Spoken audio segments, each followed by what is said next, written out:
Hello guys, welcome back to my channel once again to watch another travel vlog.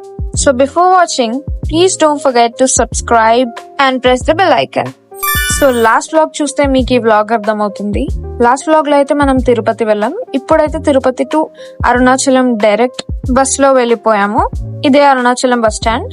And then అక్కడ నుంచి auto తీసుకొని sharing లో Arunachalam temple దగ్గరకు అయితే వచ్చేసాము.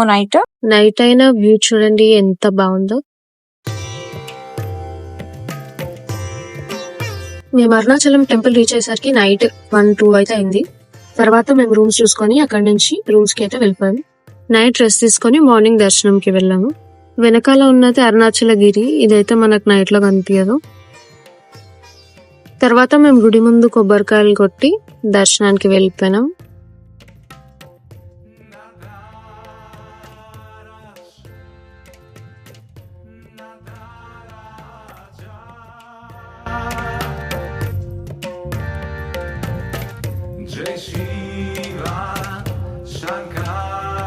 మేము స్పెషల్ ఎంట్రీ దర్శనంలో వెళ్ళాము. ఇది స్పెషల్ ఎంట్రీ దర్శన్ లైన్.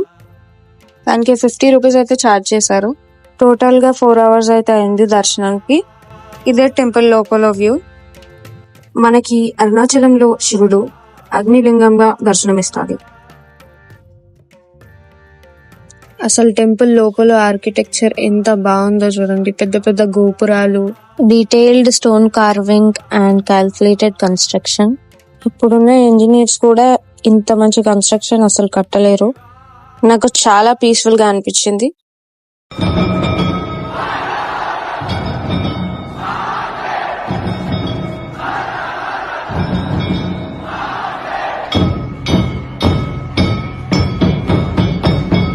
గుడి లోపలికి వెళ్లే ముందు టెంపుల్ ప్లాన్ లేఅవుట్ అయితే కనిపిస్తుంది. ఇలా గర్భగుడిలో అయితే వీడియో తీయలేకపోయాను, బట్ లోపల అయితే చాలా వేడిగా ఉండే.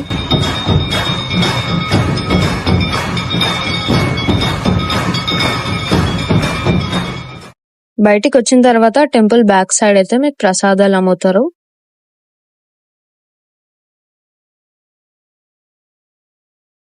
సక్సెస్ఫుల్లీ నేనైతే కాలికి దెబ్బ తాకించుకొని కూర్చున్నా.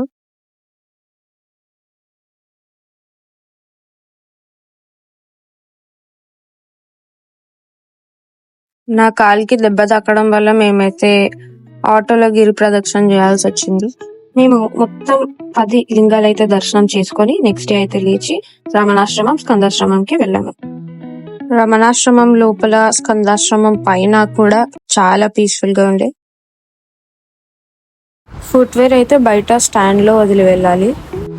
ఫోన్ సైలెంట్ లో ఉండాలి. మనం కూడా మాట్లాడొద్దు.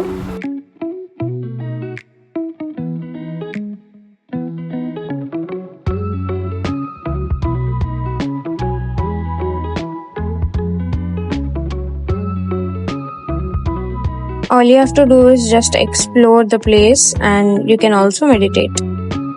చాలా మంది ఫారినర్స్ వచ్చి మెడిటేషన్ చేస్తూ ఉంటారు. ఇది ఒక మ్యూజియం లాగా. దీంట్లో రమణ మహర్షి వాడిన వస్తువులు ఇంకా ఆయన ఫొటోస్ ఉంటాయి. ఈ ప్లేస్ ఆయన ఉన్నది కాబట్టి అక్కడ ఆయనకు సంబంధించిన వస్తువులు ఇంకా అన్ని ఉంటాయి.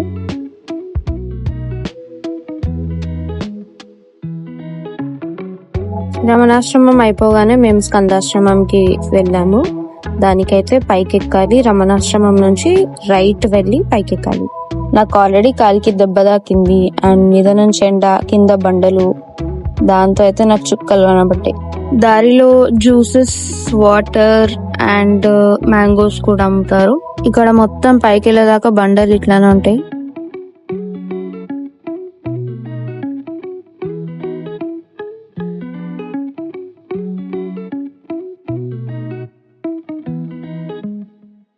స్కందాశ్రమం అరుణాచల గిరి పైన ఉంటుంది. సో గిరి పైన నుంచి గుడి వ్యూ ఇలా ఉంటుంది.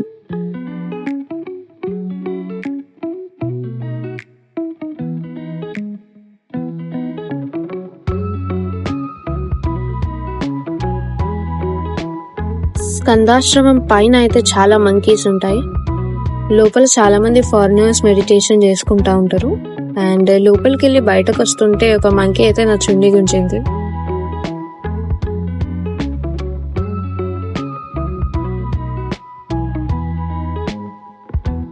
తర్వాత బయటకు వచ్చి ఒక ఫిల్టర్ కాఫీ తాగి లంచ్ అయితే చేసినాం.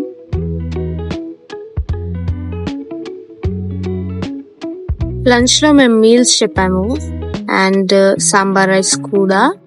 సాంబార్ రైస్ అడిగితే పప్పన్నం అయితే ఇచ్చారు. నేనైతే ఇక్కడ నూడిల్స్ అస్సలు ట్రై చేయదని రికమెండ్ చేస్తా. చూడండి ఎట్లనే లావు లావుగా మొత్తం క్యాబేజ్ ఇచ్చినారు. క్యాబేజ్ కర్రీ లాగానే ఉండేది. ఏ గతి లేక నైట్ లేట్ అయిపోయిందని డిన్నర్ కి ఇది తినాల్సి వచ్చింది. మేము నెక్స్ట్ డే 4 o'clock అయితే హైదరాబాద్ కి స్టార్ట్ అయిపోయినాం బస్ లో. ఒక 24 hours ప్రయర్ బుక్ చేసుకుంటే లాస్ట్ లో అయితే వచ్చినాయి మాకు సీట్స్. బట్ బస్ చాలా నీట్ గా మెయింటైన్ చేసినారు. మోరోవర్ మేము ఎక్కింది కొత్త బస్.